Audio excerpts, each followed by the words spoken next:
unity was what G20 leaders sought at this year's summit. And it's what they say they got, with language that called for a comprehensive, just, and durable peace in Ukraine, but that stopped short of naming Russia as the aggressor.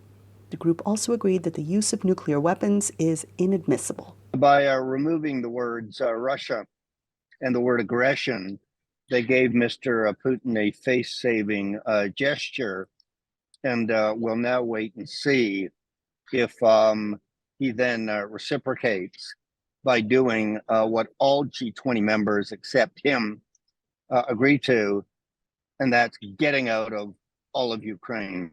At the start of the New Delhi summit, Indian Prime Minister Narendra Modi urged consensus. आज G20 के president के तौर पर Today, as the president of G20, India calls upon the entire world to first convert this global trust deficit into faith. It is time for all of us to move together. The wide-ranging agreement, which spanned issues like trade, economic growth and development, climate change, reform of multilateral institutions, technology, taxation, gender equality, and more, was reached on the first day of the meeting, despite the absence of Russian President Vladimir Putin and Chinese President Xi Jinping. Both were represented by senior officials. Washington's argument for supporting Ukraine hinged on the significant economic consequences of the conflict, the White House told VOA. The war in Ukraine has put a huge strain on lower middle-income countries when it comes to food security, energy security, inflationary pressure.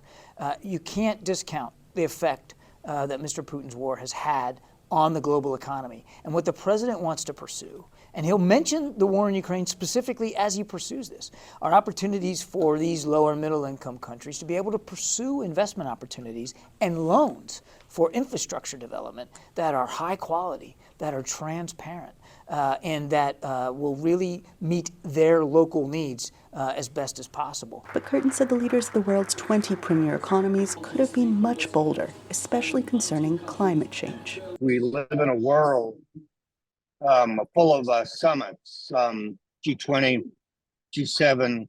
We've got 4 UN summits to come in New York in the next few weeks. Joe Biden is planning a summit of the future next year. But what's the point if you just get these fine communiques, the fine promises too, we commit to, we agree, and then nothing gets done once the leaders go home. President Joe Biden will first make a stop in Vietnam to strengthen ties with that nation before heading home to mark a day that has had grim resonance in the U.S. and beyond for 22 years, September 11th. Anita Powell, VOA News, New Delhi.